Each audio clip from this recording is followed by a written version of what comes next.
സുഹൃത്തുക്കളെ, ഇത് വിചാരധാരയാണ്. RSSന്റെ ബൈബിളായി അറിയപ്പെടുന്ന അവരുടെ താത്വിക ഗ്രന്ഥമാണിത്. ഇത് എഴുതിയിരിക്കുന്നത് അവരുടെ രണ്ടാം സർസംഘ് ചാലകായിരുന്ന ശ്രീ മാധവറാവു സദാശിവ ഗോൾവൽക്കറാണ്. പി മാധവജിയാണ് ഇത് മലയാളത്തിലേക്ക് പരിഭാഷപ്പെടുത്തിയിരിക്കുന്നത്. ഇതിൻ്റെ യഥാർത്ഥ പേര് ബഞ്ച് ഓഫ് തോട്ട്സ് എന്നായിരുന്നു ഈ പുസ്തകത്തിൻ്റെ. ഇതിനെ പ്രസിദ്ധീകരിച്ചിരിക്കുന്നത് കുരുക്ഷേത്ര പ്രകാശനാണ്. ഇത് 720ഓളം പേജുകളുണ്ട്. ഇതിൽ നമ്മുടെ ഭരണഘടന, നമ്മുടെ മഹത്തായ അംബേദ്കർ വിഭാവനം ചെയ്ത നമ്മുടെ ഭരണഘടനയെക്കുറിച്ച് RSS എന്തു പറയുന്നു?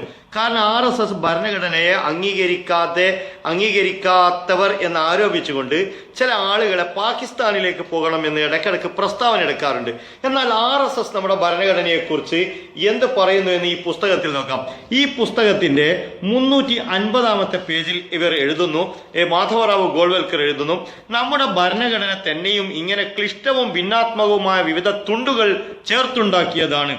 പാശ്ചാത്യ നാടുകളുടെ ഭരണഘടനകളിലെ വിവിധ വകുപ്പുകൾ എടുത്തു ചേർത്താണ് അത് ഉണ്ടാക്കിയത്. അതിൽ നമ്മുടേതെന്ന് പറയാവുന്നതൊന്നും ഇല്ല.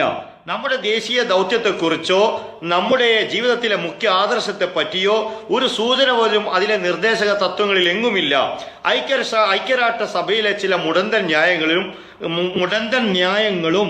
മുടന്തൻ തത്വങ്ങളും അമേരിക്കയിലെയും ബ്രിട്ടനിലെയും ഭരണഘടനയിലെ ചില പ്രത്യേകതകളും കൂട്ടിച്ചേർത്ത ഒരു വികൃത